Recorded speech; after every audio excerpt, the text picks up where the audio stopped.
ប្អូនដែលគាត់ចាមានចម្ងល់អំពីការអនុវត្តច្បាប់នៃការស្រុកទានចាច្បាប់នៃការស្រុកទានថាអនុវត្តយូរទៅកាន់តែចាយូរទៅមានអារម្មណ៍ថាធុញមានអារម្មណ៍ថាស្មុគស្មាញមានអារម្មណ៍ថាគ្មានក្តីសុខបងប្អូនចាអានោះគឺយើងអនុវត្តអត់ត្រូវផ្លូវទេបងប្អូនផ្លូវទេចាព្រោះមូលហេតុអីព្រោះចាអារម្មណ៍ធុញអារម្មណ៍គ្មានក្តីសុខអារម្មណ៍មានអារម្មណ៍ថា stress ចាអានឹងមានន័យថាបងប្អូនអត់បើកធម៌ពលចានៅក្នុងចក្រាទី1បងប្អូនចាគឺចក្រាទី1របស់បងប្អូនហ្នឹងគឺត្រូវបានប្លុកចាធ្វើឲ្យបងប្អូនចាមានអារម្មណ៍ថាធុញថប់ក្នុងអារម្មណ៍ចាធុញថប់មិនចង់ជួបអ្នកដតីមានន័យថាបងប្អូនចាចក្រាទី1របស់យើងគឺត្រូវបានប្លុកហើយអញ្ចឹងបងប្អូនចាត្រូវបដូរអារម្មណ៍វិញចាត្រូវសាងក្តីសុខជំហានដំបូងចាផ្ដល់នៅស្នាមញញឹមបងប្អូនចាស្នាមញញឹមភាពសប្បាយរីករាយចាហើយធ្វើឲ្យបានសប្បាយរីករាយមិនបានមកកំពុងតែធុញថប់ហ្នឹងចាតើឲ្យសប្បាយល្មិចចាសប្បាយអត់បានទេពេលដែលយើងកំពុងតែធុញថប់ចាប៉ុន្តែយើងបដូរអារម្មណ៍យើងបដូរមកការសំណឹកដឹងគុណវិញបងប្អូនចាមកសំណឹកដឹងបុណ្យគុណសំណឹកដឹងគុណអីបើរាល់ថ្ងៃកំពុងតែអត់មានអីចាទោះបីជាបងប្អូនមិនមានអីតែបងប្អូនមានជីវិតចាហើយសំខាន់មួយទៀតចាគឺបងប្អូនមានអវយវៈគ្រប់គ្រាន់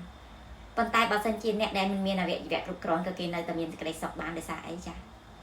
ដោយសារតែគេចាអត់មានអវយវៈប៉ុន្តែគេមានជីវិតរស់ចាគេមានជីវិតរស់អញ្ចឹងសេចក្តីសុខមួយនេះគឺត្រូវការយើងអ្នកសាងហើយវិធីសាងក្តីសុខចាគឺឲ្យយើងចេះសំណឹកដឹងបុណ្យគុណចាសំណឹកដឹងគុណនៅអ្វីគ្រប់យ៉ាងដែលយើងមានចាដោយរាល់ថ្ងៃឧទាហរណ៍ថាខ្ញុំអត់មានអីទេចាប៉ុន្តែខ្ញុំមាននេះដៃទាំងគូមុខមាត់ដែលអាចឃើញភពផែនដីដ៏ស្រស់ស្អាតមួយនេះចាស្នាមញញឹមដែលខ្ញុំវាចាតុនភ្លុន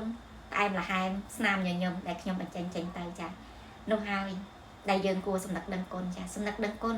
ព្រោះអីពេលនេះម៉ោងនេះយើងអាចញញឹមបានយើងអាចសើចបានយើងអាចមើលឃើញភពផែនដីយើងអាចមានដៃទាំងសងខាងមានជើងយើងអាចដើរបានចា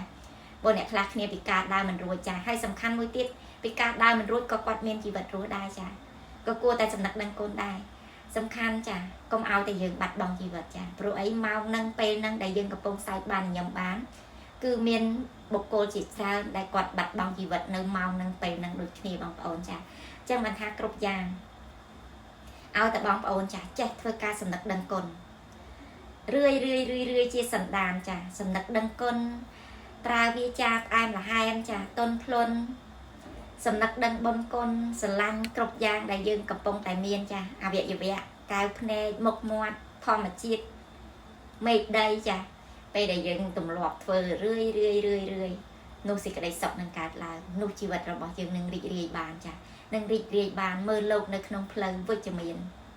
ចាំមិនថាបងប្អូនចាទម្លាប់ឲ្យបានបងប្អូនចាអានឹងគឺជា